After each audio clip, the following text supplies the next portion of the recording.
સુરતમાં એમડી ડ્રગ્સના બે મોટા ગુનાઓમાં વોન્ટેડ ફરતા સરફરાઝ ખાન પઠાણને શહેર ક્રાઇમ બ્રાન્ચે આખરે ઝડપી પાડ્યો છે।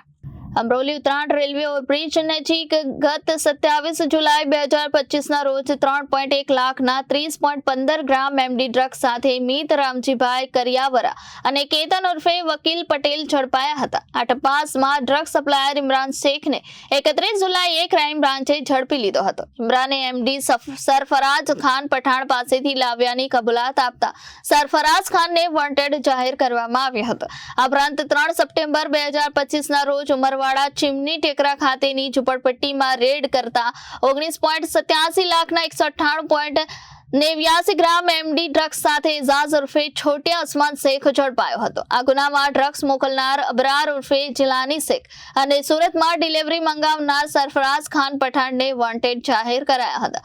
ક્રાઇમ બ્રાન્ચે બંને કેસની તપાસ કરી રહી હતી ત્યારે છેલ્લા 4 મહિનાથી નાસ્તો ફરતો સરફરાઝ પઠાણ છેલ્લે પતો લાગ્યો હતો। સલાબતપુરા ચિમલિયાવાડ વિસ્તારમાંથી તેને ઝડપી પાડવામાં આવ્યો છે। હાલમાં તેની સામે કાયદેસરની કાર્યવાહી ચાલુ છે। Bureau report Janadesh news Surat.